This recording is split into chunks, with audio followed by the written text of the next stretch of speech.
To get started, we will be making a chain of 5, and this is going to be for the strap part that goes behind your neck. And this is so that it doesn't leave any lumps and bumps whenever you have your hair down, which I personally find very annoying.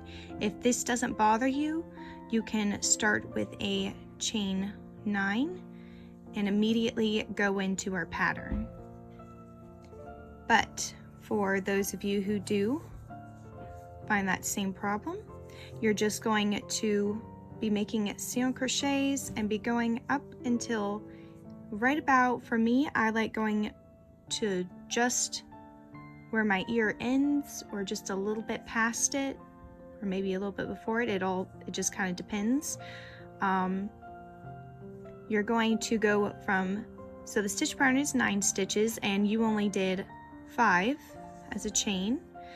So you need to increase 4 stitches. So whenever you reach almost the end of your ear, you're going to increase 2 single crochets into 2 different rows. And don't worry, I'll show you all this later. I'm just trying to explain it now, but you'll be making it 2 increased rows, and then we're going to go into our pattern, which will be at the front of your head. And then once we reach to just about the beginning of our other ear, whenever you hold this around your head, then you're going to do 2 decrease single crochet rows, and then you're just going to be making single crochets all the way, making the same amount of rows as you did in the beginning. Then we will seam it up and cut our yarn and weave in our ends, and then your headband will be finished. To get started, you're just going to take any yarn that you'd like with your hook of choice. I'm using a 2-weight yarn and a 3.5mm crochet hook. I've just made a slip knot and I will be chaining 5. Now if you want the strap behind your neck to be thinner, you can just make less chains. I would recommend doing 2 less then, so going with 3 instead of 5. And we are going to chain 1. This is not counting as a stitch, it's just to help get us to the height. And we're going to skip that one that we just chained, and into the second chain from the hook, we're making a single crochet, and we're just going to single crochet all the way across.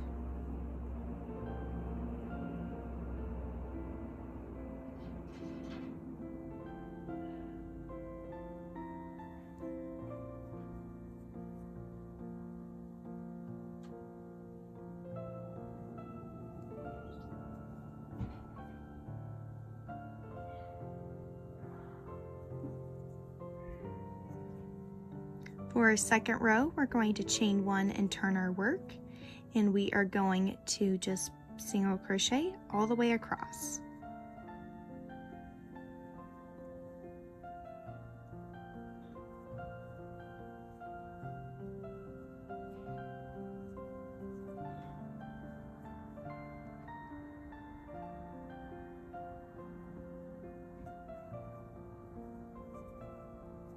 And you're just going to repeat row 2 until just before the end of your ear. I just made enough rows to go from the middle of the back of my neck to just where my ear ends, pretty much. And this was with stretching it a little bit. If you want yours to be, your headband to be a loose fit, don't stretch it. But if you want it to be maybe just slightly snug, you will want to stretch it just a little bit, about how much that you want it to be stretching whenever you put it on. Now that I've done that, I'm just going to take away one of the rows because I do want mine to be a little bit more snug. And also I want my increase to kind of start just behind the ear.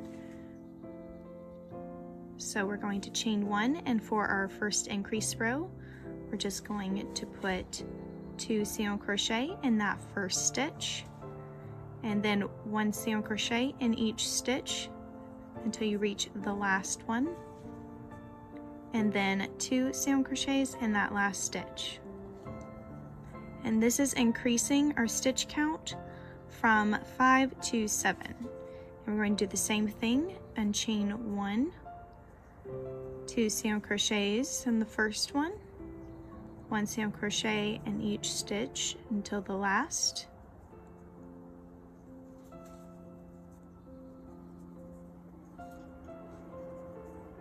And then 2 single crochets in that last stitch.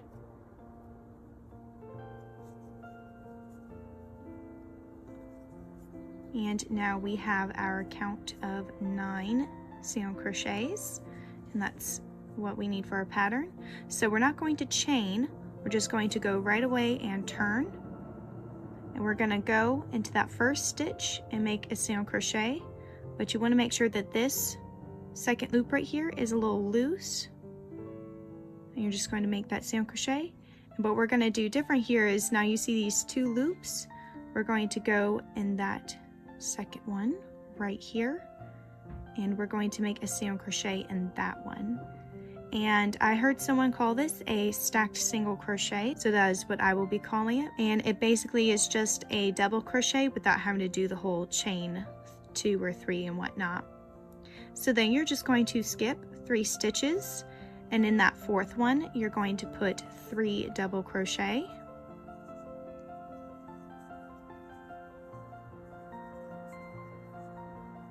a chain 1, and then 3 more double crochet in that same stitch.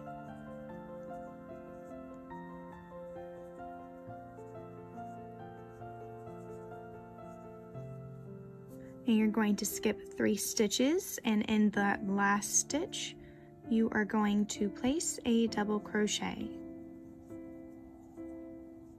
And now for our repeat, we're going to turn, we're not chaining, and we're just going to go into that first stitch with a loose single crochet, and then we're going to single crochet in that loop and make a stacked single crochet. And we're going to go into this chain 1 space with 3 double crochet, chain 1 and 3 double crochet,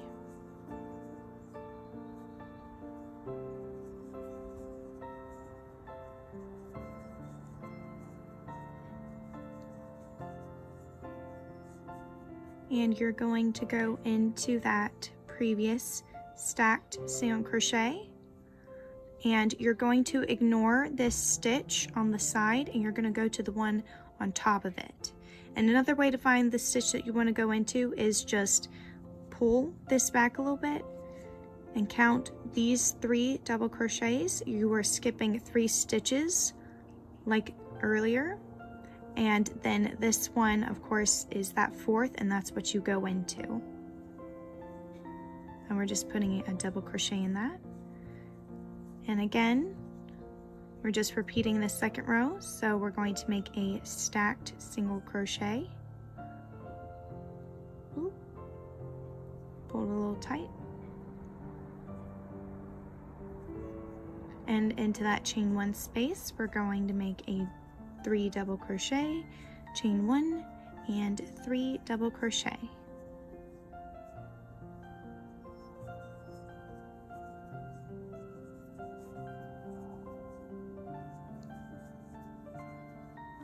And of course, skipping these 3 and into that last stitch, that stacked double crochet, single crochet, we're going to put a double crochet. And you're just going to repeat this until you reach the other ear, and then we will start our decreases.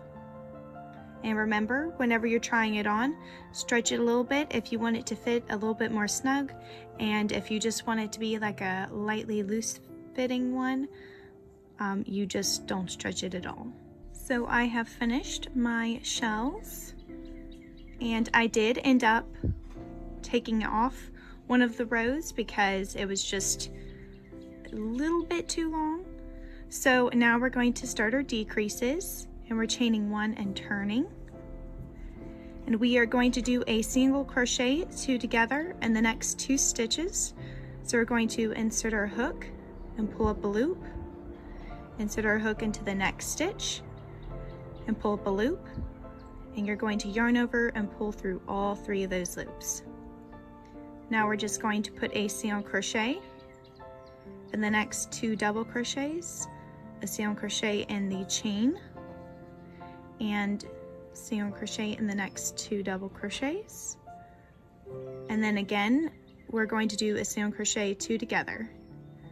So pull up a loop, pull up a loop, yarn over, pull through all 3. We're going to chain 1 and turn our work. And we're just going to repeat the decrease. So pull up a loop, pull up a loop, yarn over, pull through all 3, single crochet until the last 2 stitches.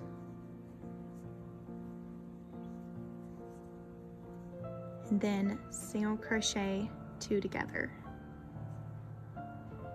Now you should have 5 stitches on your hook, and you're going to chain 1, and you're just going to do the same amount of regular single crochet rows that you did in the beginning. And I did 22, so I'm just going to make 22 more single crochet rows, and I will meet you when I am finished. So I've finished, and an easy way to count your rows is to look and find the little kind of almost like a little star shape, or I don't know what to call it, but this is 2 rows, and you want this to start at the very beginning. So if I flip it, those first 2 rows are that one. So you're just going to count each of these and count them as one, so like 1, 2, 3, 4. And then once you reach all the way towards the end, you're of course just going to double that. So I had 22 rows, and so once I count up to here, that is 11 times 2 is 22, so that means I have all of my rows. And this very last one that's kind of curved, those are my 2 decrease rows. So now that we've finished, we're just going to chain 2 and cut our yarn. And we are going to pull that down tight. And next we're going to find the right side of our work, and of course it really doesn't matter which side you decide to sew together. You could sew it together this way or this way, it doesn't really matter, but for me personally, I want this side of my shell facing for the first and the last. And of course, since we each probably will be having a different amount of rows, you might start with yours looking like this, and then it ends with it looking like that, and that's completely fine. But since both of mine end on the right side, or begin and end on the right side, I want to put these 2 sides together so they will be on the outside when I put my headband on. So now all I'm going to do is just sew this together and weave in my ends.